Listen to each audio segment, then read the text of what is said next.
Donc ça, tout le monde entend bien. Alors, je vais vous présenter nos différents intervenants.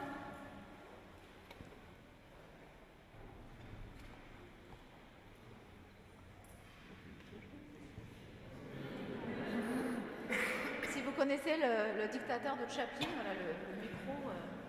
Je n'ai pas cette prétention, heureusement. Alors, vous avez à ma droite Tanguy, qui est originaire de pas très loin d'ici, en Alsace. Voilà, il a grandi Tanguy s'est converti en allant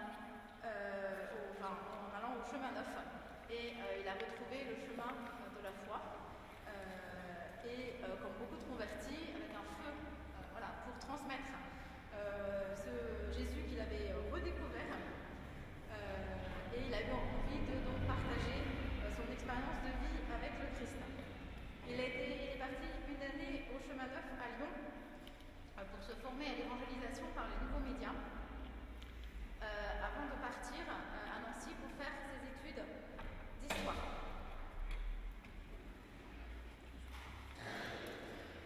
Il aujourd'hui fait une école de journalisme.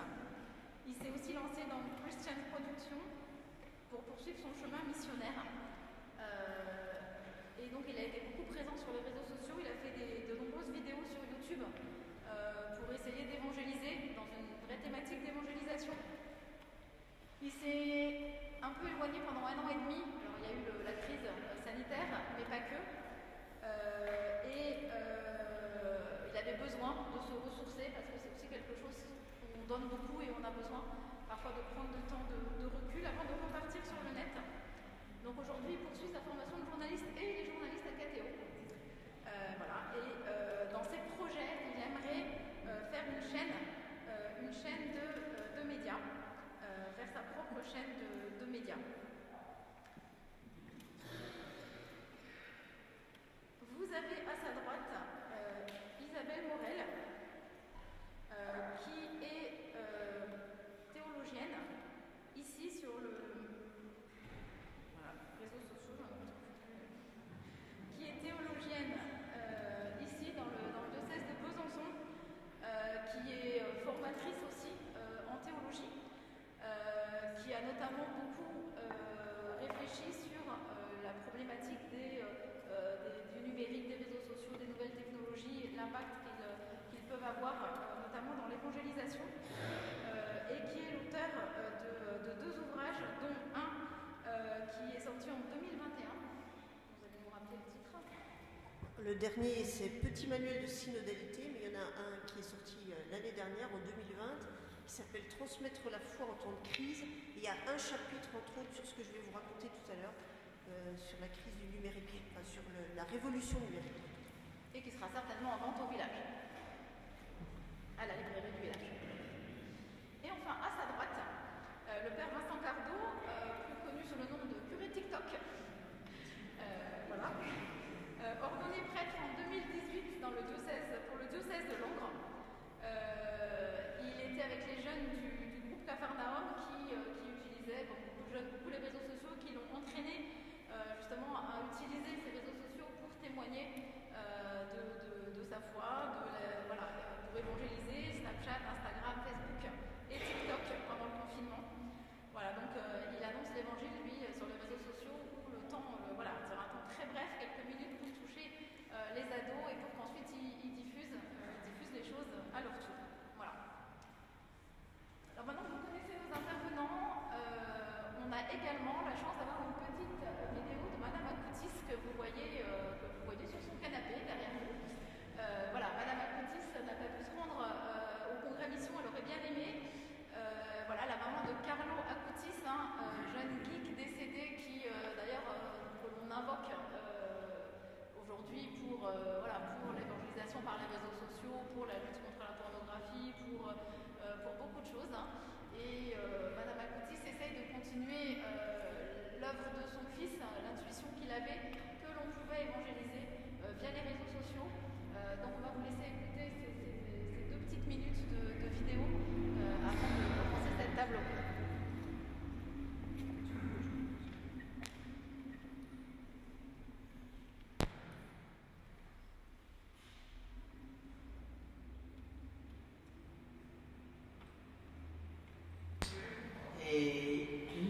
demandé, bonjour à tous, et ils m'ont demandé de vous expliquer un peu les relations que Carl avait avec Internet pour l'évangélisation. Et Carlo était sûrement,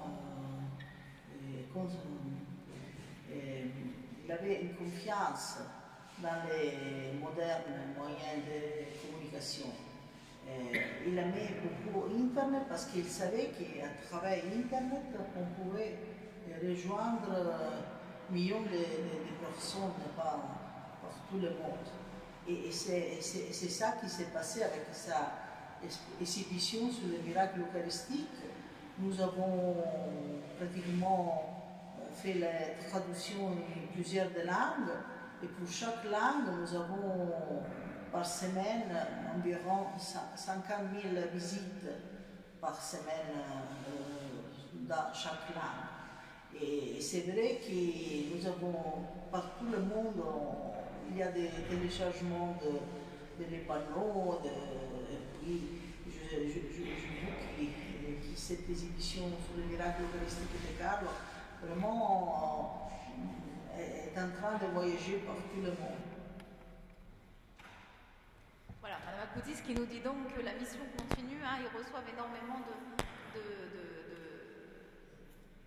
de témoignages ou vidéos qui sont postées pour témoigner de miracles eucharistiques notamment. Alors en introduction de cette table ronde sur Jésus et les réseaux sociaux, on va se demander si Jésus était venu au XXIe siècle, quels réseaux sociaux aurait-il utilisé? On ne va pas répondre à la question. Ce qui est sûr, c'est que depuis quelques années, Internet a quand même envahi nos habitudes, ne serait-ce que les loads sur le téléphone, ne serait-ce que les habitudes que l'on peut avoir. Encore plus près.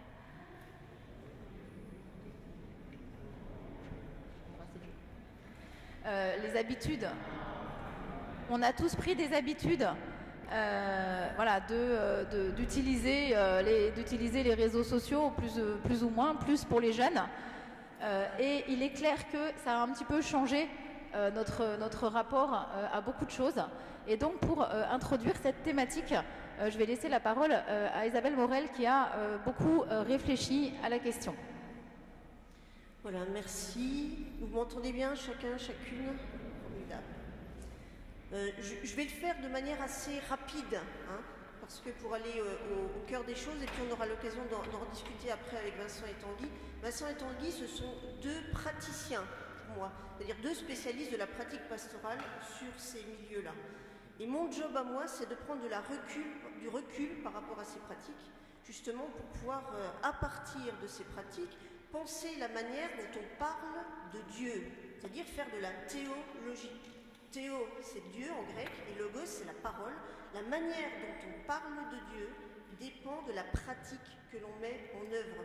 Donc vous comprenez combien on a intérêt à prendre le temps de prendre du recul pour interroger nos propres pratiques. Voilà.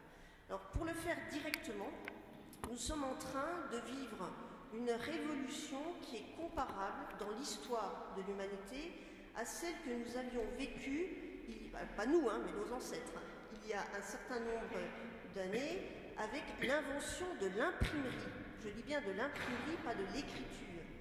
Je vous le dis en deux mots. L'écriture existe depuis très longtemps, mais l'invention de l'imprimerie a rendu la possibilité de mettre par écrit un certain nombre d'éléments, un certain nombre de savoirs, un certain nombre de choses à retenir, et a inventé le principe de l'université, le catéchisme, pour le dire autrement aussi. S'il n'y avait pas eu l'imprimerie, nous n'aurions pas connu ce mode de transmission, c'est-à-dire la transmission par écrit.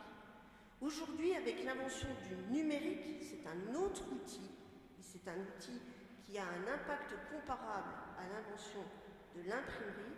Avec l'invention du numérique, nous sommes en train de voir évoluer considérablement notre rapport au savoir, à la vérité, au temps et à l'autorité. Je vais leur détailler tout à l'heure, mais je vous le dis d'emblée pour que vous compreniez l'enjeu. Donc c'est à la fois une formidable opportunité, parce que nous sommes bien dans le monde de ce temps, Et l'Église catholique a toujours souhaité être en phase avec le monde de son temps et donc pleinement active dans les outils qui pouvaient être utilisés. Donc on est à la fois dans cette dynamique-là, et Vincent et Tanguy sont pleinement là-dedans pour le coup, mais en même temps, il faut que nous soyons conscients des limites de l'outil que nous utilisons pour pouvoir justement l'utiliser dans les meilleures possibilités que nous puissions avoir. Ça va, ça? Vous voyez le principe? Alors maintenant, pour que vous compreniez un petit peu justement qu'est-ce qui relève de cette révolution que nous sommes en train de vivre, je fais un petit peu d'histoire d'Internet pour que vous compreniez bien qu'est-ce qui change en fait. Ce n'est pas seulement un outil nouveau qui s'ajoute à une palette que nous pourrions avoir dans notre boîte, c'est aussi toute une manière de penser et de vivre en relation différemment. Internet est né au milieu du XXe siècle, dans le courant des années 60. On était en pleine guerre froide, et en fait c'est une agence américaine militaire qui a pensé le système du réseau. Le principe, la commande qui lui avait été faite, c'était si jamais un de nos centres de communication est détruit, vous imaginez des tas de points différents sur le territoire des États-Unis, si jamais un de nos centres de communication est détruit, il ne faut pas que nous perdions l'information qui s'y trouve. Et donc, l'ARPA c'est l'agence qui a inventé ce système-là, a inventé un système de connexion entre les différents points. Donc vous imaginez la toile, le réseau, qui fait que si un point géographique est détruit, l'information va passer par les autres points. Ça va? Ça vous dit quelque chose, hein? Internet fonctionne exactement sur ce principe-là. Et le principe de base, retenez bien, c'est qu'il n'y a pas de centre. Il n'y a pas de centre dans un système comme celui-là. Tout est relié sous forme de réseau. Et nous fonctionnons de plus en plus dans un mode et un monde de réseau, et non plus avec un système centralisé. Ça a des conséquences importantes sur notre rapport à l'autorité, entre autres. Je vais y revenir après, mais c'est pour que vous compreniez. Donc ça, c'est les années 60, aux alentours de 1989, on a inventé avec Tim Berners-Lee le langage qui a permis de démocratiser l'envoi des mails, par exemple. Je le fais de manière très caricaturale pour vous le dire, mais c'est à partir des années 90 que nous avons progressivement vu se démocratiser le principe de l'envoi par mail, le principe des sites consultables d'à peu près partout, et ça a modifié considérablement notre rapport au savoir. C'est un scientifique qui est à l'origine de ce principe-là. Son objectif, c'était de permettre un accès libre, gratuit, au maximum de ses confrères possibles à travers le monde.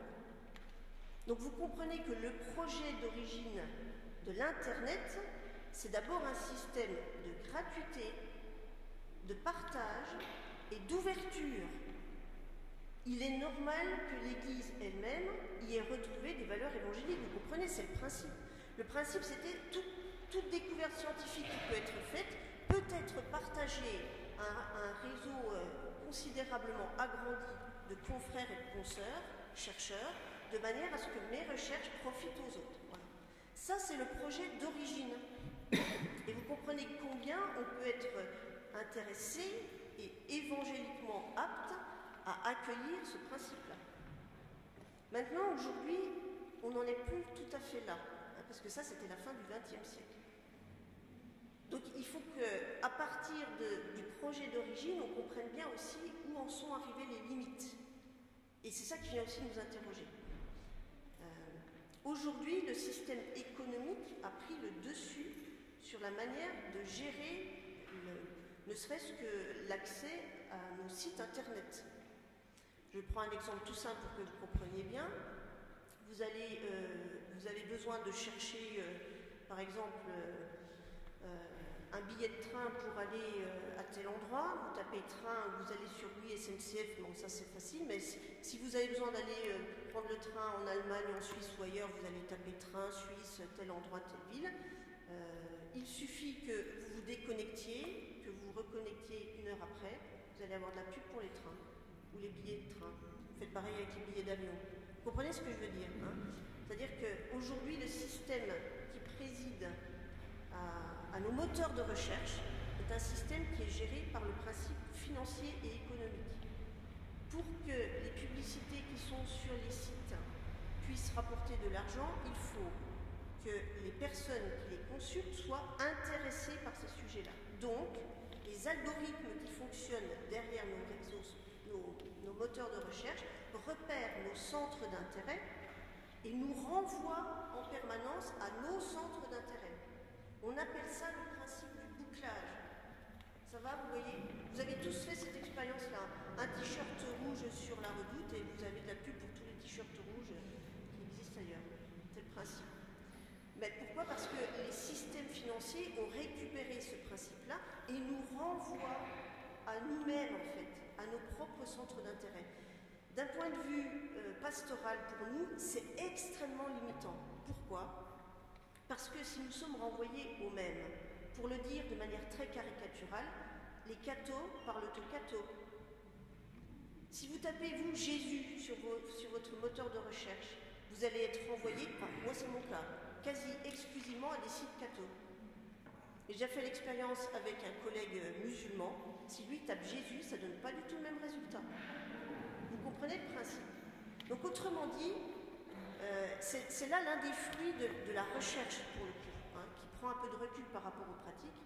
Ce que quelques-uns de mes collègues qui sont aussi sociologues observent à l'Institut catholique de Paris, c'est que la plupart du temps, je dis bien la plupart du temps, ça ne veut pas dire qu'il n'y a pas des exceptions, toutes les initiatives pastorales que nous pouvons avoir sur les réseaux sociaux ou sur Internet sont de l'évangélisation, c'est-à-dire une annonce de l'évangile explicite, mais qui boucle sur elle-même, c'est-à-dire qui a du mal à s'affranchir de nos réseaux habituels. Mais vous comprenez, nous sommes dans un système qui est pensé sous forme de réseau. Donc c'est logique que nous soyons pris dans cette boucle-là. Alors c'est là où Tanguy et puis Vincent vont pouvoir réagir aussi tout à l'heure par rapport à ça, parce que du coup, ce sont les amis des amis des amis qui sont touchés sur les réseaux sociaux. Hein. Et si mes amis ne sont que ceux de ma boucle catho, je vais avoir du mal à évangéliser en dehors des frontières du monde catholique. Voilà. Ça, c'est une des limites. Ça ne veut pas dire que c'est impossible, mais ça veut dire qu'il faut prendre cet aspect-là en considération pour essayer de se rendre compte de comment je peux toucher un petit peu plus loin. Ça, c'est une des choses.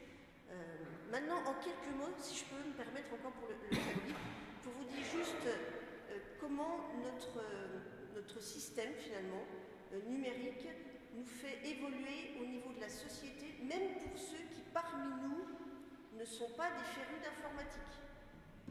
Ce que je veux dire, c'est que même si vous n'êtes pas tout le temps branché sur votre ordinateur ou sur vos smartphones, et que vous vous dites, oh ben moi, à 80 ans, ça ne me concerne pas, ce n'est pas vrai. La façon dont nous vivons ensemble aujourd'hui, elle est complètement imprégnée par ce système numérique et le système de réseau qui privilégie le principe que je vous ai expliqué tout à l'heure, il n'y a pas de centre.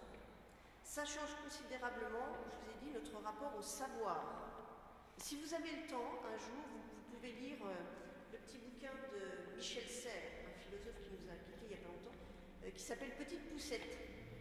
Petite Poussette, c'est le nom de sa petite nièce, qui est toujours comme ça, vous voyez, avec ses doigts sur le smartphone. Petite Poussette, c'est son neveu, sa nièce, qu'il a observé. Et il dit, le rapport au savoir a changé parce qu'aujourd'hui, nous sommes tous des Saint-Denis. Vous connaissez l'histoire de Saint-Denis, le saint de la ville de Paris. On raconte qu'il a été décapité sur la butte de Montmartre et qu'il a marché avec la tête dans ses mains jusque vers l'actuelle basilique Saint-Denis.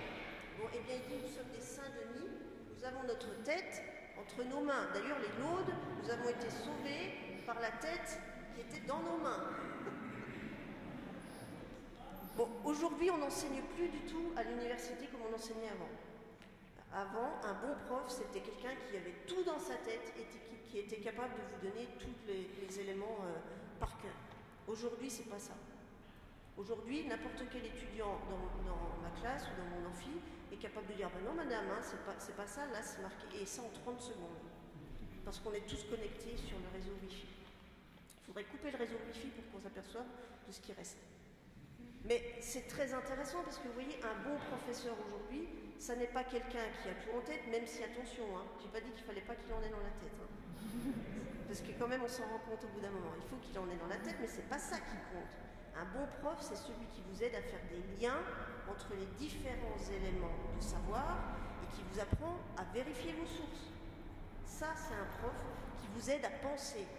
Et c'est ça dont nous avons besoin aujourd'hui parce que nous sommes dans un système de réseau qui nécessite que nous vérifions notre rapport au savoir. Parce que notre rapport à la vérité, c'est le deuxième aspect, a changé lui aussi. Je ne vous fais pas le dessin des fake news. Vous connaissez tout à fait le principe et comment ça vient modifier notre rapport à la vérité. Aujourd'hui, vous êtes persuadé de quelque chose, vous allez voir sur Internet ce que les gens en pensent et vous êtes bouclé sur vous-même. C'est-à-dire que vous êtes renvoyé en permanence aux personnes qui pensent comme vous. Et ça enferme au final, vous voyez. Je ne parle même pas du pass sanitaire ni du vaccin, on peut juste parler des élections en Amérique par exemple, c'est beaucoup plus loin que nous, mais en même temps vous voyez comment les personnes sont renfermées finalement dans leur mode de pensée. Ça change notre rapport à la vérité, ne serait-ce que parce qu'il y a un siècle était vrai ce que disait monsieur le curé. Était vrai ce que disait monsieur le professeur. Aujourd'hui, ce qui est vrai aujourd'hui, c'est ce que j'ai envie d'entendre. C'est les j'aime, les likes, les tweets, les retweets, etc. Ce qui donne de l'autorité, troisième point, ce changement de rapport à l'autorité, ce qui donne de l'autorité aujourd'hui, ça n'est pas le fait d'être le point central d'une institution, ça n'est pas le fait d'être le responsable institutionnel d'une organisation. Ce qui donne de l'autorité aujourd'hui, c'est le nombre de personnes qui vous suivent. C'est pas pour rien que mon ami est à côté de moi, là. En même temps, ça va être très intéressant justement d'avoir sa réaction. Vous voyez, qu'est-ce qui fait qu'on a de l'autorité sur les réseaux sociaux? C'est pas du tout le fait d'être affilié à la conférence des évêques de France. C'est le nombre de followers, le nombre de personnes qui vous likent. C'est ça qui donne de l'autorité. Nous n'avons plus à vivre aujourd'hui, nous ne pouvons plus vivre dans un système centralisé. Nous sommes dans un système de réseau qui a ses propres logiques. Vous voyez, ça change notre rapport au savoir, à la vérité, à l'autorité. Ça change notre rapport au temps, je vous le fais en 2 secondes aussi. Simplement, on n'est plus du tout patient comme on l'était avant. On a besoin de vivre avec l'immédiateté. Ça, c'est ce que nous ont apporté à la fois avec bien des avantages, les smartphones, mais aussi avec un certain nombre de limites. Nous sommes beaucoup plus dans l'émotionnel avec ce système-là. Et du coup, les réactions qu'on peut lire sur Twitter, par exemple, je prends juste ça parce que comme ce sont de courts messages, ça amplifie encore la réception. C'est souvent des éléments qui sont liés à l'émotionnel. Alors nous, les chrétiens, ça nous pose des vrais problèmes. Et c'est de ça dont il sera intéressant qu'on puisse parler quand ils auront présenté tous les deux leur expérience. Nous, ça nous pose un problème parce que nous avons un centre. Nous vivons dans une société où il y a de plus en plus le principe du pas de centre, et pourtant nous avons un centre, c'est Jésus-Christ. Et nous ne pouvons pas faire comme s'il n'existait pas. Il est notre raison d'être, notre raison de vivre. Nous avons un centre, mais nous sommes dans une société qui supporte de moins en moins le fait d'avoir un centre. Vous comprenez ça? Donc nous sommes aussi de cette société-là. Nous sommes pétris de cette manière d'être et de vivre, et pourtant nous avons à tenir une forme de tension entre cette logique de réseau et de centre qui n'existe presque plus, et puis le fait que nous sommes ancrés sur Jésus-Christ. Et dans cette tension, nous avons à chercher le juste équilibre. Donc le juste équilibre, y compris dans un rapport à l'autorité institutionnelle que représente l'Église.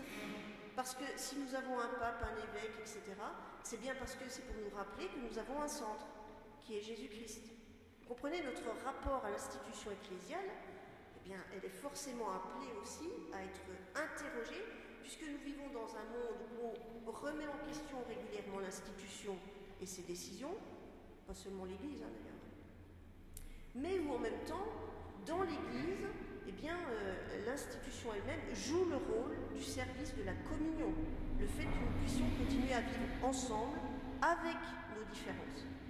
Donc vous comprenez que nous sommes dans un jeu de tension et le fait même d'être un peu ballotté entre ces tensions nous met dans une position, allez, on va dire, au pire désagréable, au mieux stimulante. Voilà, parce qu'en même temps, ça veut dire qu'on a des défis devant nous qui sont possibles à relever si on est conscient des enjeux. Et évangéliser aujourd'hui dans les réseaux numériques, c'est possible si on est conscient de ces enjeux-là et si on met en place les moyens qui nous permettent de passer par-dessus ces limites, tout en étant attentif aux changements de savoir, d'autorité, de vérité et de rapport au temps. Ça va ? Merci beaucoup Isabelle pour ce bilan éclairant. Alors effectivement, moi je fais l'expérience tous les jours avec mes élèves que le rapport à l'immédiateté, à l'émotionnel, voilà, ils ne peuvent pas s'empêcher de dire immédiatement ce qu'ils pensent, de réagir, voilà, impossible de prendre du recul et il faut faire avec, effectivement, nouvelle manière d'enseigner.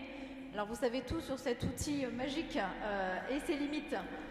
Voilà, et je pense que sur Tanguy, comme sur le Père Vincent, ça a plutôt fait l'effet stimulant que désagréable, et ça a été tellement stimulant qu'ils se sont efforcés d'en faire un véritable outil d'évangélisation. Donc Tanguy, est-ce que vous pouvez nous donner votre expérience sur ces réseaux sociaux ?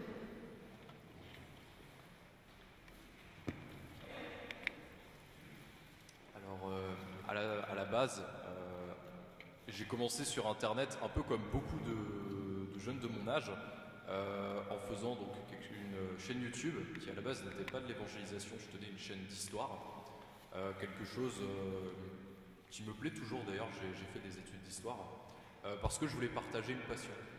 Et petit à petit que j'avançais dans mon chemin de foi, je me rendais compte qu'il y avait une tension au fond de moi, parce que j'avais envie d'évangéliser, et je me sentais pas très compétent pour aller dans la rue, ou alors pour aller voir mes amis juste comme ça, même si c'est à faire. Et je me suis dit, mais en fait, qu'est-ce que je sais faire un peu, qu'est-ce que j'ai appris à faire? Et je me suis rendu compte que le gros pas de foi que j'avais à faire, c'était d'aller sur les réseaux sur lesquels j'étais déjà, mais de faire quelque chose de très différent et de lancer une chaîne chrétienne. Alors, avant de le faire, j'avais fait une année de formation aux nouveaux médias pour l'évangélisation. Je travaillais à Net4God, qui est une boîte de production chrétienne, qui réalise différents films qui sont transmis dans le monde et qui a un peu accompagné cette transition vers le numérique, vers Internet. C'est-à-dire que ça a commencé avec des cassettes et aujourd'hui, maintenant, c'est en ligne sur Internet, donc un gros virage. Et du coup, de mon côté, je me suis rendu compte que je voyais peu de choses sur Internet, peu de chaînes chrétiennes, en particulier catholiques. Et je me suis dit qu'il y avait vraiment quelque chose qui manquait de ce point de vue, parce qu'on entendait de plus en plus parler de ces influenceurs chrétiens, comme on les appelle un peu caricaturalement, que ce soit sur Instagram, Facebook, TikTok. Mais sur YouTube, il y a un esprit assez différent dans la manière de voir les contenus qui sont postés. C'est-à-dire que les réseaux sociaux, il y a beaucoup de place laissée au partage. Il faut faire des choses très régulièrement, il faut faire un post chaque jour. Je suis à peu près sûr que Vincent en a fait un aujourd'hui ou hier, ou qu'il le fera aujourd'hui de toute façon. Alors que YouTube, des fois, c'est un peu du temps un peu plus long. Et du coup, mon objectif, ça a été de faire des vidéos qui résument vraiment les toutes bases de la foi chrétienne. Et je peux vous assurer que c'est beaucoup plus compliqué que ça en a l'air, parce que si je vous demande d'expliquer par exemple en 5 minutes ce qu'est l'Église, tout de suite pour trouver les mots, pour parler à tout le monde, c'est plus difficile. Et je me suis dit qu'il y avait un véritable défi, parce que avant de me lancer dans de l'évangélisation, au début, pendant longtemps, je me disais, mais si je parle religion, ça va mal se passer, je vais me prendre plein de commentaires haineux, insultants. J'avais cette aura de peur un peu autour de moi. Et en fait, en prenant du recul, j'ai surtout vu des gens qui s'y intéressaient pas. Aujourd'hui, la France, d'ailleurs, les statistiques le montrent, il y a des statistiques de l'IFOP qui sont tombées récemment, qu'un Français sur deux est en quête spirituelle, mais ça veut dire qu'un Français sur deux ne l'est pas. Un Français sur deux, on lui parle de Jésus, il ne va pas réagir, il va en avoir rien à faire parce qu'il n'est pas en quête spirituelle. On est un pays qui est très tiède aujourd'hui par rapport à la foi.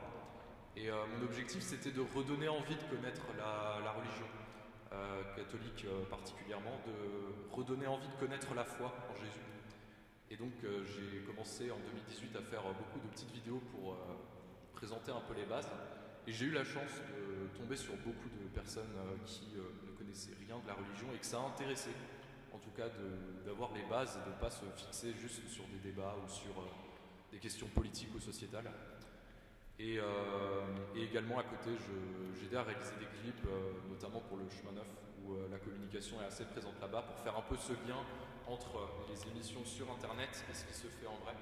Parce que j'ai toujours pensé que si Internet c'était un merveilleux outil justement pour connecter les personnes, que le Christ est incarné, le Christ il a été sur terre et il est encore parmi nous. Et on ne peut pas se dire que le Christ n'est qu'une idée et qu'on ne peut pas le vivre entre nous. De même, il faut faire très attention, je pense, à l'individualisme qu'il peut y avoir sur ces médias. Le fait qu'on ait énormément à se lancer aujourd'hui, c'est quand même un mouvement qui progresse pour faire de l'évangélisation, mais que le plus difficile, c'est de se rappeler d'être humble et de ne pas la faire seule, l'évangélisation. Qu'il n'y ait pas de conflit entre nous, qu'on n'ait qu'une seule parole pour annoncer le Christ. Et donc aujourd'hui, en reprenant ma chaîne depuis maintenant un mois, l'objectif c'est pour moi à la fois de continuer ce travail, de présenter la foi chrétienne, qui est un travail, je trouve, beaucoup trop négligé sur Internet. Je suis dans un collectif qui s'appelle You Shine, avec énormément de protestants qui du coup, ça me fait vraiment écho, cette idée du bocal où on tourne en rond, qui vont évoquer des questions très précises, mais au final vont s'enfermer entre eux et ne pas tellement aller évangéliser à l'extérieur. Voilà, j'avais cette envie d'ouvrir le plus large possible aux personnes qui ne connaissent pas encore le Christ et de leur faire connaître et d'inciter les personnes à prier le Seigneur, à aller à une église, à aller à un rassemblement chrétien. C'est ma priorité aujourd'hui. Et également, une chose qui me manque, je trouve, beaucoup aux jeunes chrétiens, c'est les médias. Un média, j'entends d'actualité, une culture un peu commune. C'est vrai que les anciennes générations connaissent, je suppose, KTO, notamment où je travaille, RCF. Mais nous les jeunes, on a plein de petits médias, de petites initiatives. On n'a pas encore quelque chose de gros qui puisse vraiment faire consensus et un petit peu nous rassembler autour d'un point un peu plus central pour avoir un peu la même image du Christ. Donc c'est le projet que j'ai aujourd'hui de faire un média chrétien et de continuer sur cette base d'évangélisation à destination de personnes qui ne connaissent rien. Je pense que c'est le gros défi aujourd'hui, on n'a pas besoin forcément d'avoir fait des études de théologie ou alors d'avoir un témoignage de fou. Même s'il faut ces personnes, on a besoin de chrétiens qui osent en fait parler des bases de notre foi. Et donc c'est ce que j'essaie de faire à ma juste échelle aujourd'hui, ma modeste échelle. Merci Tanguy.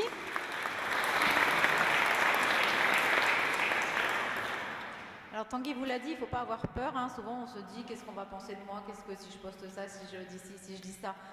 Voilà, les gens finalement sont beaucoup plus réceptifs que ce qu'on peut penser. Il y a quand même une soif vis-à-vis des questions religieuses. Comme prof d'histoire, quand on aborde les chapitres où la religion a un rapport, c'est les chapitres où les élèves ont le plus de questions. Tout d'un coup, on voit leurs yeux qui se mettent à briller. Et, moi, je suis au fin fond du 93, donc je peux vous dire, il y a un brassage énorme. Et ces questions-là suscitent un intérêt qu'on n'imagine même pas. Donc, n'ayons pas peur. Voilà, comme disait le pape Jean-Paul II, n'ayez pas peur, il faut y aller. Père Vincent, votre expérience à vous sur les réseaux sociaux? Donc, comme ça a été dit dans ma présentation, alors moi je suis plutôt un vieux qui était sur Facebook et c'est les jeunes qui m'ont amené sur Snapchat, ensuite Instagram Et puis de ce travail-là, ensuite sur TikTok, en fait avec les jeunes, en allant sur Snapchat, en allant sur les réseaux, j'ai vu le contenu public auquel tous les jeunes ont accès, ce que les jeunes regardent, de la même manière qu'on peut aussi voir la musique qu'ils écoutent, si on se connecte un peu, je ne sais pas s'ils écoutent encore Skyrock par exemple, ou des choses comme ça, mais en tout cas ça nous dit ce qui façonne leur mentalité, leur culture aujourd'hui, et moi comme chrétien, comme prêtre, en entendant ça, je me dis, c'est des choses qui ne font pas forcément grandir, qui ne sont pas très belles, il y a même des choses très rabaissantes, quoi, quand la musique c'est juste faire la fête, le sexe et l'alcool, etc. Même la drogue, parce que certains chanteurs en parlent. Je me dis, quelle jeunesse on fait grandir à travers ça. Et donc c'est vraiment ça, moi, le désir que j'avais sur le cœur, l'insatisfaction qui m'a poussé à me dire, il faut aller sur les réseaux sociaux, il faut donner une parole qui fasse grandir les jeunes. Et la meilleure parole pour faire grandir les jeunes, c'est vraiment la bonne nouvelle du Christ. Et donc on a commencé à travailler avec ces jeunes sur Snapchat d'abord. Et pour réagir à ce que vous disiez, Isabelle, sur l'histoire des boucles, ce qui était très intéressant avec Snapchat, et on y travaille encore un petit peu, mais pas assez à mon avis, c'est que Snapchat nous fait des suggestions d'amis. Et comme le compte Snapchat que l'on a créé, qui s'appelle Jésus de Capharnaüm, ce compte Snapchat, en fait, il était alimenté tous les jours par les jeunes du groupe. Et donc chaque semaine, on avait 7 personnes différentes qui se connectaient avec leur carnet d'adresses, avec leurs suggestions d'amis. Et régulièrement, on ajoutait toutes les personnes qui nous étaient suggérées par le réseau. Et en fait, quand on ouvre la carte sur Snapchat, il y a une carte qui localise nos amis. Quand on ouvre la carte, on se rend compte qu'on a un réseau en Haute-Marne, je veux dire dans notre département, et à Dijon, où la capitale de la Haute-Marne, c'est une blague bien sûr, et où tous les jeunes partent étudier. Et donc, on a vraiment, en fait, on a un réseau qui est assez local. Et malheureusement, je crois qu'on ne l'exploite pas assez dans le groupe avec les jeunes, parce que du coup, quand on se parle sur ce réseau, on parle aux jeunes moyens de Haute-Marne. Alors, on n'en a pas des tonnes, mais on a peut-être 200, 500 jeunes auxquels on peut parler quand on poste quelque chose et qui sont autour de chez nous. Et donc, je pense que Snapchat a cet intérêt de pouvoir casser la boucle et de ne pas être sur un truc entre cathos. Et c'est aussi l'autre intérêt de TikTok, qui fonctionne aussi avec un algorithme super puissant, que certains essayent de décrypter. Et en fait, l'algorithme de TikTok, bien sûr, vous donne ce qui vous intéresse. Donc selon les thèmes, les vidéos que vous avez vues. Donc moi, en ce moment, j'ai plein de jeunes paysans qui jouent avec des vieilles bagnoles dans des champs. Voilà, c'est très édifiant. Mais en fait, l'algorithme TikTok, régulièrement, il vous propose une dose de nouveauté pour tester ce que vous allez aimer. Et donc régulièrement, vous avez un truc qui est tendance, qui n'est pas du tout dans le style de ce que vous regardez et qui apparaît dans votre fil d'actualité. Et donc c'est comme ça que des gens lambda se retrouvent avec un curé qui fait le guignol sur TikTok. Je dis que je fais le guignol à dessein, mais c'est pas... J'essaye d'être un peu sérieux quand même et de faire grandir les gens. Et donc ça permet de casser un peu ce système de boucle que par contre, je crois, on retrouve beaucoup plus sur Facebook et sur Instagram. De notre expérience sur les réseaux, Instagram a servi un peu comme base arrière par rapport à TikTok, où on peut mettre du contenu qui permet d'approfondir un petit peu en mettant la parole de Dieu tous les jours, en mettant des petites vidéos d'encouragement spirituel que font les jeunes, et puis aussi en recueillant des questions par message privé que des gens nous posent. Et en fait, au-delà du côté superficiel que peuvent avoir des vidéos TikTok, parce que quand on est en 15 secondes, quand on est en 30 secondes ou une minute, qu'on est sur des tendances, c'est parfois pas très très profond, mais par contre derrière ça suscite des questionnements, ça suscite des interpellations, et dans les messages privés qu'on reçoit, et les jeunes m'aident à répondre à ces messages privés, on a vraiment des choses qui sont très très intéressantes et très profondes. Merci beaucoup. Alors je m'adresse à nouveau à Tanguy et au Père Vincent, à travers vos expériences, à travers les gens que vous avez pu toucher, qui étaient un petit peu loin, qui ont pu voir une vidéo YouTube qui leur a donné envie peut-être de se rapprocher de l'Église, qui sur les réseaux sociaux se sont dit maintenant c'est le moment de faire un pas de plus. Comment est-ce que vous pouvez les amener à continuer à avancer et à faire un vrai pas? Notre but dans l'évangélisation, c'est de faire un pas à chacun, un pas de plus vers Jésus. Comment est-ce que vous pouvez les amener à aller plus loin? Je je crois que c'est un gros enjeu aujourd'hui, en fait, et pour nous catholiques en particulier, parce que les évangéliques sont beaucoup plus avancés que nous, mais en fait, c'est un peu sur les chrétiens sur les réseaux sociaux, les catholiques aujourd'hui, c'est plutôt des initiatives individuelles à droite, à gauche, et c'est pas très relié, il n'y a pas une réflexion d'ensemble, et il n'y a pas non plus la réflexion d'un processus.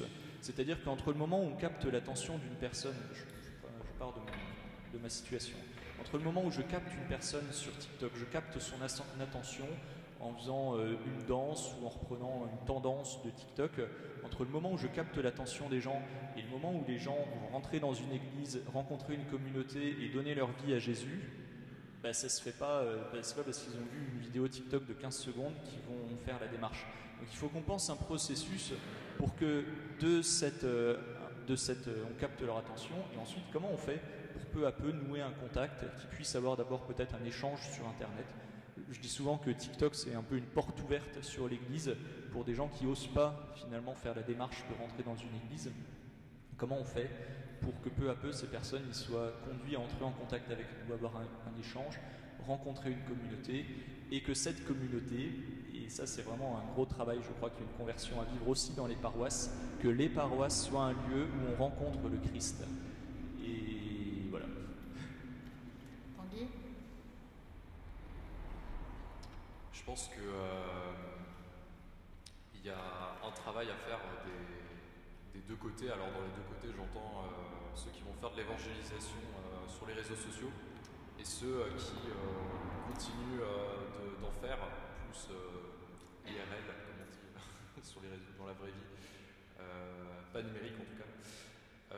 Je pense qu'il y a plus de liens, tu l'expliquais bien Vincent, à avoir entre nous, entre catholiques.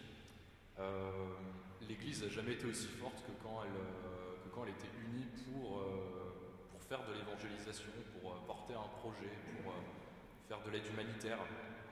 On est capable vraiment de faire beaucoup de choses, et je pense qu'il y a un problème assez majeur aujourd'hui, c'est que l'individualisme a pris trop de place. C'est-à-dire qu'à une époque, il n'en avait pas assez, c'est-à-dire qu'on ne prenait pas assez le temps de prier juste pour soi, du temps pour soi, pour notre relation personnelle avec le Seigneur.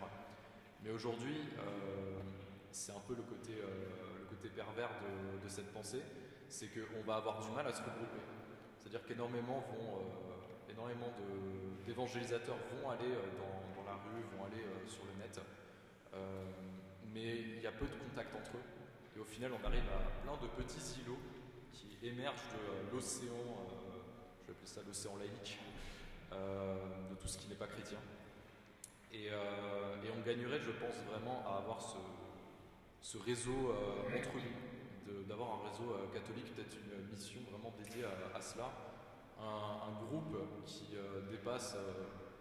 dépasse notre cercle d'amis évangélisateurs et qui puisse nous regrouper avec les évangélisateurs, par exemple, de toute la France, voire même de la francophonie. C'est forcément un projet très gros qui nécessite du temps, des moyens, mais qui gagnerait à rendre ce que chacun de nous fait beaucoup plus efficace, notamment car la frontière géographique sur Internet n'existe pas. C'est toujours assez incroyable de voir que quelques personnes peuvent me suivre du Canada ou d'Afrique, des gens chez qui je ne suis jamais allé du coup.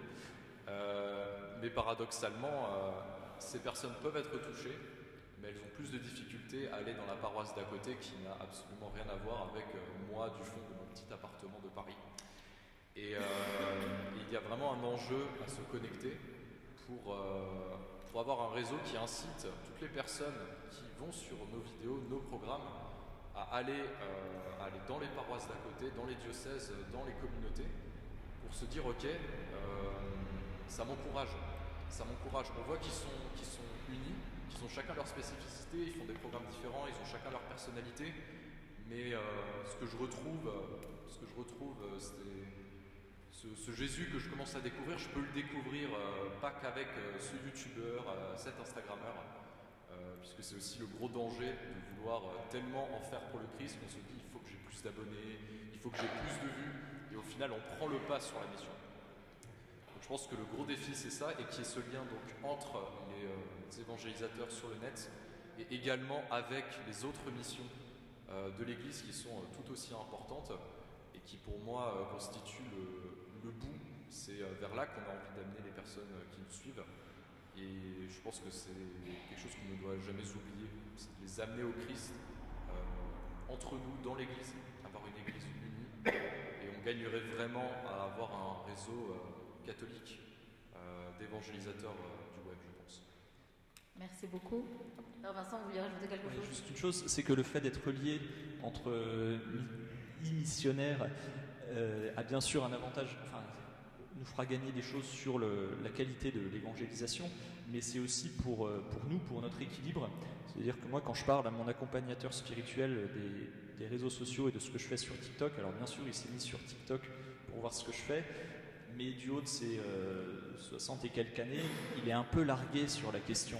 Et c'est pas lui qui est le mieux placé pour m'aider à prendre du recul. Et j'ai eu la chance d'avoir des anges gardiens qui avaient un peu plus d'expérience que moi sur les réseaux et qui m'ont interpellé à certains moments ou qui sont disponibles quand j'ai des questions, avec qui je peux avoir des discussions fraternelles qui m'aident à me situer de manière juste. Il y a sûrement encore à faire. Mais du coup, le fait d'être en réseau permet aussi ce soutien et de trouver la juste place. Merci.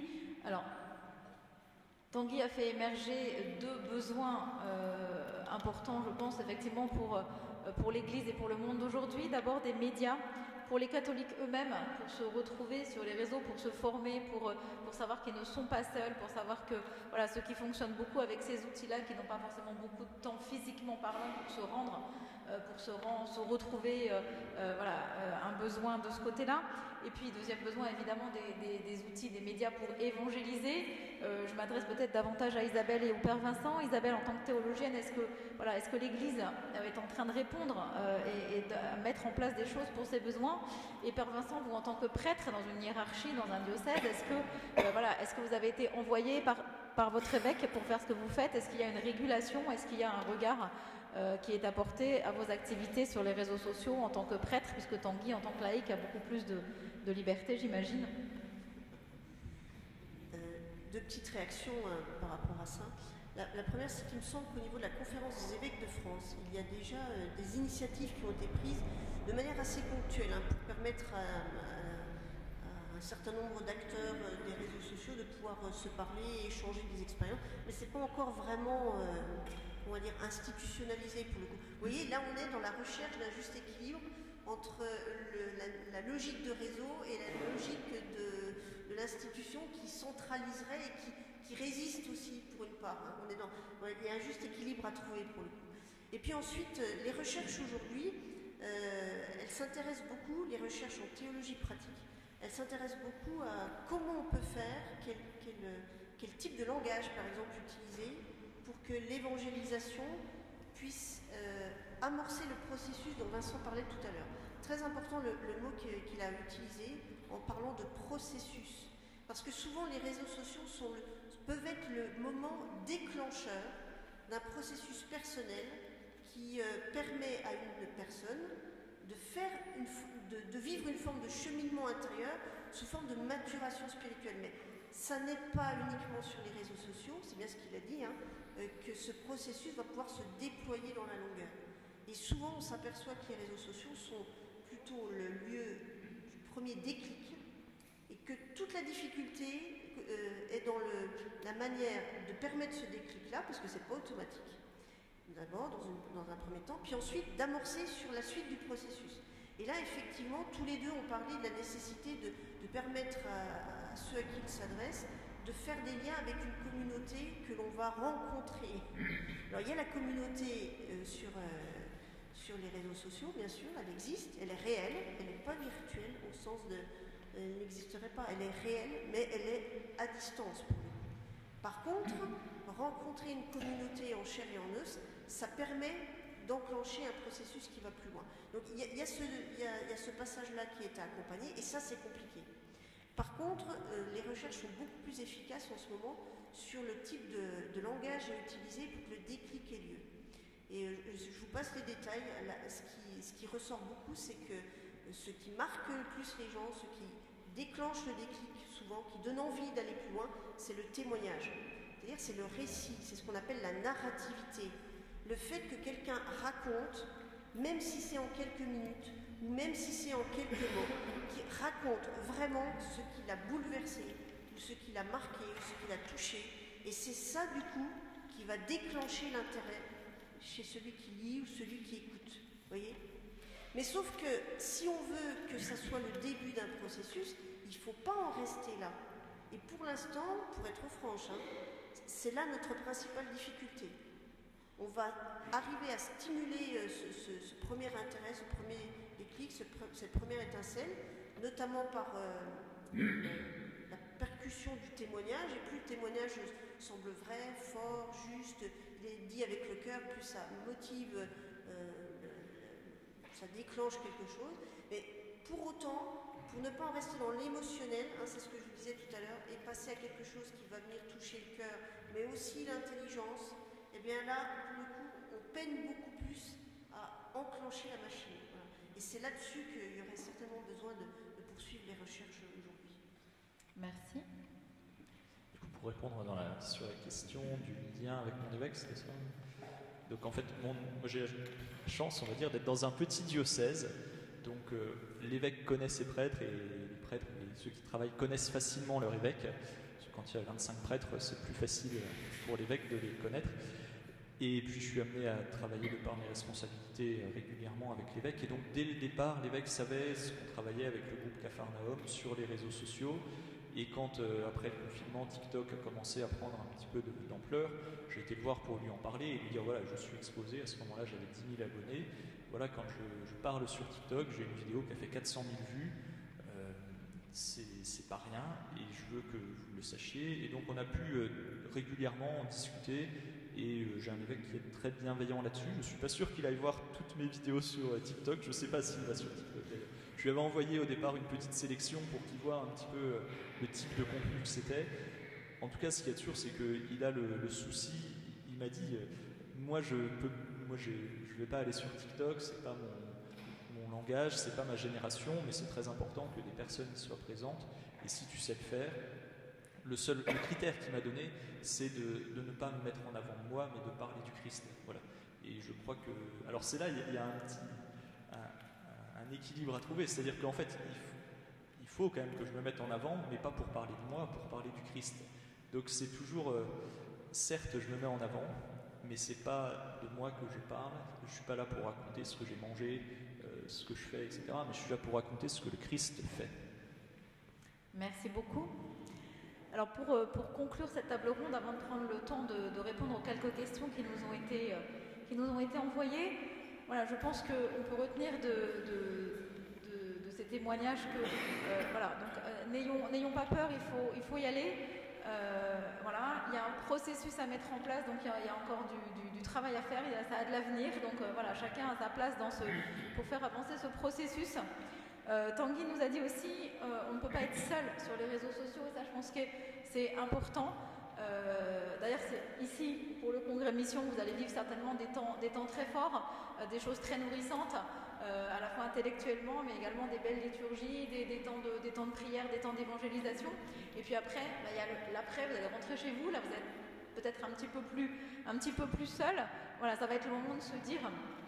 voilà, dans les initiatives qui m'ont été proposées, qu'est-ce que moi je peux mettre en place. Et puis nous avons maintenant une revue qui suit le congrès Mission, une revue Mission qui a été créée cette année, dont le premier numéro vient de sortir, qui va relayer justement toutes les initiatives. Voilà, et notamment dans ce premier numéro de la revue Mission, vous avez un sondage de l'IFOP auquel Tanguy a fait allusion en vous disant un Français sur deux aujourd'hui ont soif de Dieu, cherche quelque chose dans le spirituel. Voilà, donc cette revue Mission, elle est en vente sur le village du congrès. Vous pouvez acheter soit le numéro 1, soit vous abonner à l'année. Vous avez des jeunes vendeurs avec des t-shirts, voilà, revue Mission, donc n'hésitez pas, voilà, pour continuer à entretenir ce feu qui va démarrer aujourd'hui. Voilà. Alors, nous avons reçu quelques questions. La première pour Isabelle. Si les réseaux sociaux fonctionnent sur le mode du bouclage, comme vous nous l'avez bien expliqué, comment faire pour sortir de ce bouclage et aller sur le terrain des autres? Moi, je pense à mes élèves musulmans. que les cathos parlent au reste du monde? En fait, c'est très compliqué si on n'a pas conscience d'être déjà dans la boucle. Donc, le premier pas, c'est d'avoir conscience d'être dans un système qui boucle. Et le deuxième pas, c'est un peu ce que Vincent a expliqué tout à l'heure avec Snapchat, lorsqu'il en a parlé, c'est que si nous n'avons pas l'intention de sortir de cette boucle de manière volontaire, nous n'y arrivons pas. Donc, la manière d'en sortir un peu, je dis bien un peu, hein, parce que c'est pas si simple, c'est d'avoir dans notre réseau des personnes qui sont elles-mêmes dans d'autres réseaux. Vous comprenez? En fait, Internet, c'est un réseau de réseaux. Hein. Ce sont des réseaux interconnectés. Donc, si vous avez dans votre réseau des personnes qui sont aussi dans d'autres réseaux, c'est lorsque ces deux réseaux se croisent qu'il y a moyen de toucher des personnes d'un autre réseau. Pour le dire autrement, si les jeunes de l'aumônerie, je prends n'importe quel exemple, hein, si les jeunes de l'aumônerie qui ont des amis qui ne sont pas du tout de l'aumônerie, hein, ne mettent jamais sur leur profil, n'importe quel réseau on parle, hein, ne mettent jamais sur leur profil des choses de l'aumônerie, vous n'avez aucune chance de faire sortir des histoires de l'aumônerie en dehors du réseau de l'aumônerie. Vous comprenez? Donc en fait, ça renvoie chacun à sa propre audace, en fait. Moi, si je regarde, on va faire Facebook, moi si je regarde ma page Facebook, il y a beaucoup de choses sur la montagne, sur la théologie, sur la course à pied, mais parce que, vous voyez, c'est mes centres d'intérêt, donc ça revient très régulièrement. Et il y a des coureurs à pied qui ne sont pas théologiens, il y a des théologiens qui ne sont pas du tout fans de montagne, mais il y a des trucs qui se croisent. Et parfois, j'ai les uns et les autres qui me parlent de l'un ou de l'autre. Mais si dans un de mes centres d'intérêt, je ne mettais jamais rien sur mon propre réseau, il n'y a aucune raison que ça sorte de... Voilà. Donc autrement dit, nous avons, c'est une des conclusions d'ailleurs du travail de Pierre Amar. Pierre Amar, c'est un prêtre de Versailles qui fait partie du petit groupe Padre Blog. Voilà. Pierre Amar a étudié pendant 2 ans à l'ISPC, justement, l'Institut supérieur de pastoral catéchétique, pour s'interroger sur le geste qu'il posait lorsqu'il était blogueur, en fait. Hein. Et donc, l'une de ses conclusions dans son travail de licence canonique, c'est de dire, mais il nous faut être sur les réseaux sociaux aussi audacieux que nous le sommes ou nous pourrions l'être dans la vraie vie. Et si nous n'avons pas le courage de faire de l'évangélisation de rue, ben alors la manière dont je mets des choses publiquement sur ma page, la page de mon réseau, ben c'est une manière d'évangéliser aussi, de manière explicite. Voilà. Il n'y a pas besoin d'être tous formatés de la même manière. Mais ça veut donc dire qu'il nous faut vivre et être aussi cohérents aussi. Parce que la cohérence compte beaucoup. Hein. Aussi cohérent, bienveillant, accueillant dans la manière dont nous parlons sur nos propres réseaux que dans la vraie vie telle qu'on voudrait que les gens... Enfin, c'est la vraie vie d'ailleurs. J'aime pas du tout quand on dit que c'est pas la vraie vie. C'est-à-dire en présentiel en fait. Merci. Alors, Tanguy, 2 questions. Une première très rapide. Vos vidéos s'adressent plutôt à quelle tranche d'âge? Et puis une deuxième question. Vous avez parlé d'îlots individuels qui émergeaient un petit peu partout. Est-ce que justement ça n'est pas à encourager, alors à fédérer peut-être, mais en tout cas malgré tout à encourager parce que c'est ça qui permet de ne pas s'évangéliser entre nous et de faire émerger un peu partout dans le monde des initiatives qui vont aller aux périphéries? Alors pour la première question, c'est plutôt adressé à un public de mon âge, donc moi souvent j'aime dire à peu près les 15-30 ans dans ces eaux-là. Après, j'ai pas du tout fait un format qui soit vraiment fermé aux autres classes d'âge.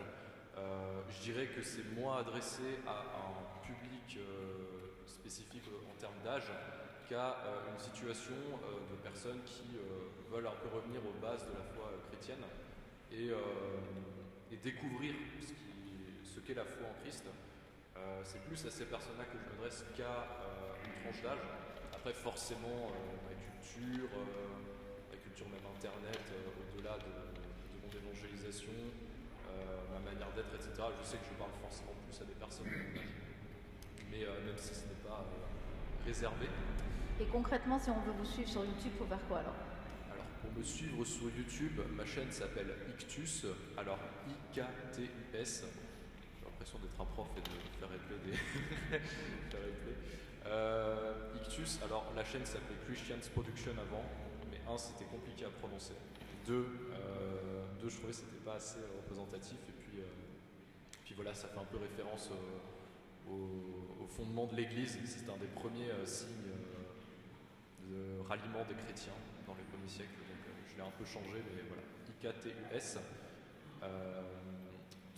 Voilà, c'est surtout adressé à des jeunes qui découvrent la foi, qui ont envie d'en savoir plus, mais évidemment les frontières ne sont pas imperméables, ça peut aller un peu au-delà.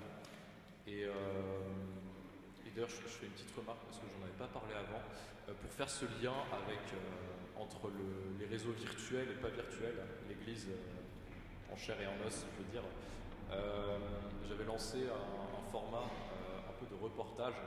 Alors reportage, mais des guillemets, c'est un mix entre un reportage et un vlog, où l'idée c'est d'aller dans un endroit et de présenter quelque chose de concret. Ça peut être un groupe de prière, ça peut être un lieu, une communauté. C'est quelque chose que j'avais commencé à faire, que je vais reprendre également, pour justement montrer des images à des personnes qui ne connaissent pas et se dire ah bah tiens, ça peut moi également m'intéresser, en ayant un peu ce côté témoignage où je ne vais pas faire un reportage journalistique, mais vraiment moi m'immerger dans un endroit que je connais ou que je ne connais pas, pour découvrir le Christ d'une manière différente. Est-ce que les îlots individuels, c'est pas plutôt une chance qui émerge un peu partout pour aller aux périphéries et que c'est pas forcément nécessaire de les fédérer au risque de perdre ceux qui sont loin? Alors ça c'est une des limites, il ne faut absolument pas que l'idée d'organiser des groupes plus larges d'îlots ça fasse perdre les initiatives personnelles. Mais je pense que d'ailleurs c'est un des défauts qu'on peut avoir en tant que catholique par rapport aux évangéliques par exemple, c'est que les évangéliques ils ont un peu ça dans leur culture d'aller évangéliser dans la rue, sur les réseaux. Par contre ils ont le défaut de faire souvent ça très seuls, ou alors pour leur petite église, et du coup ce manque de recul dont on parlait qui peut entraîner des dérives, des personnes assez extrêmes dans leurs propos. Je sais qu'il y a des évangéliques par exemple qui pensent que Noël est satanique, et arriver sur des débats comme ça, je ne sais jamais arriver. Les îlots, ça a une grande importance, c'est par là que ça commence. Il faut oser se lancer, et d'ailleurs moi je vous invite vraiment, pour ceux qui savent s'y faire sur les réseaux sociaux, à se lancer. Je sais qu'Instagram, TikTok, moi j'y connais rien là-dessus, je suis plus sur YouTube. Du coup je me suis lancé sur YouTube et pas sur les autres réseaux sociaux pour le moment. Mais il faut vraiment oser aller faire ces îlots et se regrouper après pour se dire j'ai ma spécificité, je vais toucher un peu plus spécifique. Il y en a, ils vont peut-être plus apprécier la manière dont je parle, il y en a, ils vont dire lui je ne le supporte pas du tout. C'est pas grave, tant qu'il y en a d'autres qui ont différents styles de vidéos, différentes personnalités. L'idée c'est de juste se rappeler que chaque évangélisateur poursuit le même but, qui n'est ni le sien, ni celui d'un groupe, mais celui du Christ. Donc il faut trouver cet équilibre. Il ne faut absolument pas que faire quelque chose d'un peu plus formalisé, institutionnel, empêche des personnes de se lancer dans l'aventure, mais il faut que ça nous aide à être une force d'attaque sur le net où la présence chrétienne est beaucoup plus faible que dans nos villages, que dans nos villes, où les villages, les villes, surtout les villages sont encore centrés sur une église. Sur Internet, c'est pas le cas, par exemple. On est sur un terrain qui est où le christianisme est beaucoup plus inconnu. Donc, il faut oser avancer, il faut oser se lancer dans l'aventure. Il faut également le faire en groupe et ne jamais oublier qu'on n'est pas la solution des personnes qui nous regardent. On est une aide, on est une porte ouverte vers le Christ. Et il faut toujours se voir comme ça et oser se lancer, car c'est dans notre mission. Même les premiers apôtres avaient du mal à évangéliser il y a 2 millénaires, donc avoir le même courage qu'ils ont eu, mais maintenant sur Terre. Je voudrais juste modérer un petit peu en disant que c'est pas la prolifération du contenu, de produire des tonnes de contenu et donc des tonnes de comptes chrétiens cathos sur les réseaux qui va, à mon avis, servir le plus l'évangélisation. Il vaudrait mieux miser sur la qualité. Il y a déjà des gens qui font un super travail, Et à mon avis, l'enjeu, c'est plus que les cathos eux-mêmes osent partager sur leur compte privé pour toucher leur réseau à eux, parce que finalement, Anthony, le camionneur du 52, c'est véridique, hein, il n'ira pas s'abonner à Jésus de Capharnaüm, mais par contre, il verra les posts de Vincent Cardot parce qu'il était au collège avec lui. Alors, pendant que vous avez le micro, Père Vincent, une question sur un peu la régulation de tout ce qui peut se dire sur les réseaux sociaux par rapport à l'enseignement de l'Église. Voilà. Est-ce qu'il y a une régulation? Il a pu y avoir des dérapages par rapport aux messages. Voilà. Est-ce que l'Église, à ce moment-là, a une parole, a une autorité, a une... C'est très difficile puisque, comme le disait Isabelle, ce qui fait l'autorité sur les réseaux sociaux, c'est le nombre d'abonnés. Donc moi, quand je rencontre des jeunes, la première chose qu'ils me demandent, c'est combien d'abonnés tu as. Mais je m'en fiche du nombre d'abonnés que j'ai, d'autant que ça ne reflète pas forcément le nombre de vues de mes vidéos. Et pour le plus et pour le moins. Ça, c'est la première chose. Mais donc, du coup, il y a un risque que quand on a une grande aura sur les réseaux, derrière, si on dérape, tout le monde l'a vu. Mais surtout, il faut avoir une certaine humilité pour accepter de se remettre en question et pour accepter quand derrière des frères ou même un évêque va venir nous dire mon gars, là, t'as déconné. Donc ça, c'est pas évident. En tout cas, pour moi, c'est vraiment un point d'intention, cette question de la communion avec l'Église. C'est-à-dire que je suis prêtre catholique, j'ai promis obéissance à mon évêque. Et quand je parle sur TikTok, en fait, j'ai souvent une espèce de crainte au fond de moi de me dire pourvu que ce que je dise, ce soit vraiment la foi de l'Église et que mon explication, elle soit pas bancale et que je sois pas en train d'entraîner les gens dans l'erreur par une mauvaise explication. Et ça, c'est vraiment quelque chose qui me, je vais pas dire que ça me hante, mais en tout cas qui me travaille en permanence et qui m'a fait retirer certaines vidéos parce qu'avec du recul, je me dis mais non, parce qu'on m'a renvoyé que ce que je disais n'était pas tout à fait ajusté.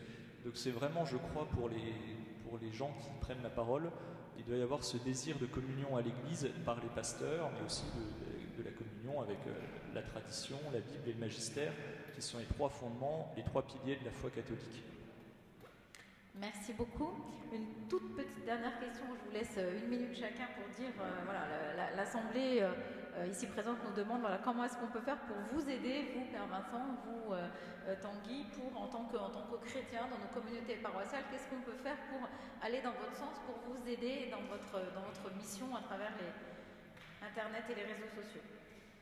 Alors en aparté, je me permets juste de dire qu'effectivement les problématiques tu vois, Vincent, par exemple, par rapport à la parole donnée, sont plus grandes en tant que. Parce qu'il y a quand même le fait d'appartenir un peu plus à l'Église au sens institutionnel, mais c'est la même chose pour nous.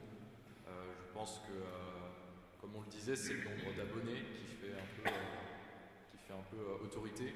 Donc finalement, beaucoup de personnes vont plus écouter quelqu'un qui a, je vais dire un chiffre comme ça, 200 000 abonnés. Pourquoi? Parce qu'il a 200 000 abonnés. Ce qu'il dit doit être important, ça va quand même refléter ce que pense l'Église, là où un théologien qui a fait des années d'études et qui s'y connaît beaucoup plus, mais qui n'est pas sur les réseaux, aurait normalement plus autorité sur ce que pense l'Église de tel ou tel sujet. Pour nous aider, je pense que déjà nous aider, nous soutenir dans ce qu'on fait, n'importe qui évangélise a besoin d'avoir tel ami, telle paroisse qui dit comment ça avance, est-ce que tu as des idées de sujets, est-ce que tu as besoin d'en parler, est-ce que tu as besoin que je te relise. Je pense que déjà pour des petites choses pratiques comme ça et d'encouragement, faire émerger les initiatives aussi, encourager ces initiatives, retrouver cet élan missionnaire sur les réseaux, c'est le retrouver de manière générale dans nos paroisses. Ce n'est pas seulement juste se dire on va faire un effort pour telle personne qui va sur les réseaux, on va partager une ou deux de ces vidéos, c'est vraiment retrouver chacun cet esprit-là pour être soutenu et également de donner des opportunités à chaque évangélisateur du web, d'aller en rencontrer un autre, de dire tiens dans telle paroisse ça pourrait être intéressant de parler avec telle personne qui en fait, de donner quelques coups de main pratiques, je disais. Voilà, il y a beaucoup de choses qui sont possibles pour aider, je pense, ça dépend vraiment des personnes, mais la base c'est le soutien de l'Église, que l'Église a pour tous ses évangélisateurs de manière générale, toutes les personnes qui œuvrent pour le Christ d'une manière ou d'une autre.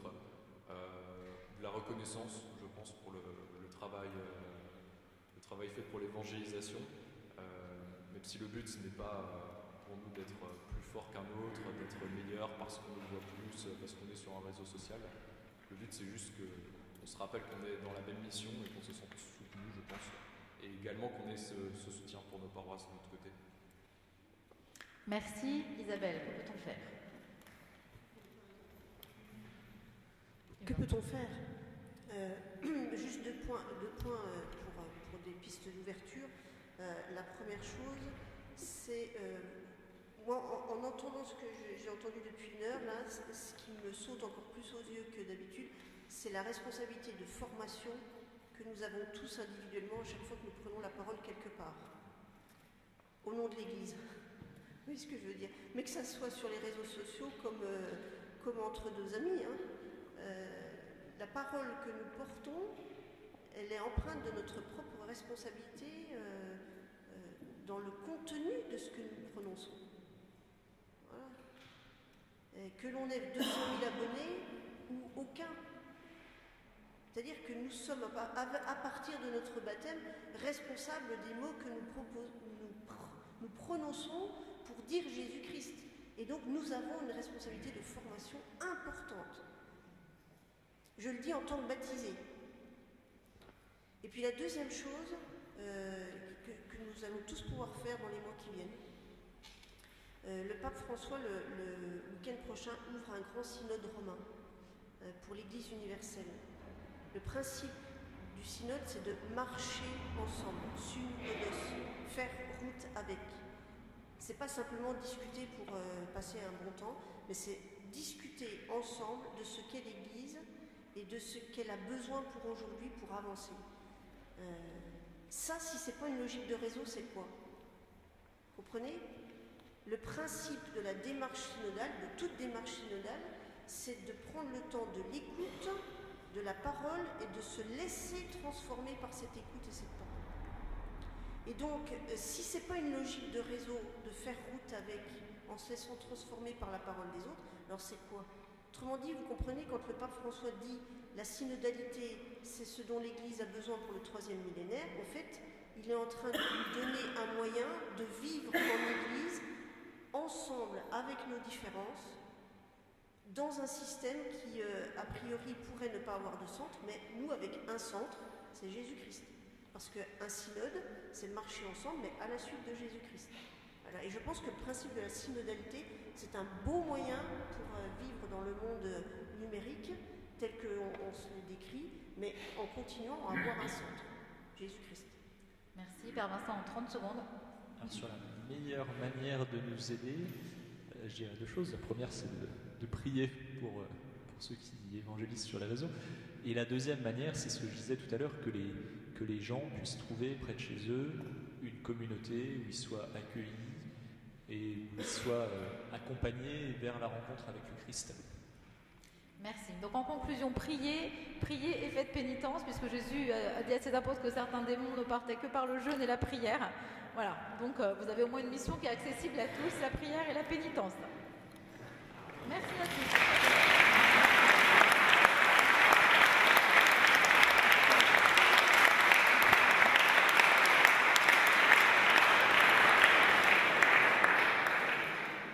Merci beaucoup à vous quatre pour cette table ronde passionnante qui va nous aider à grandir un peu plus en tant que missionnaire avec notre téléphone et notre ordinateur.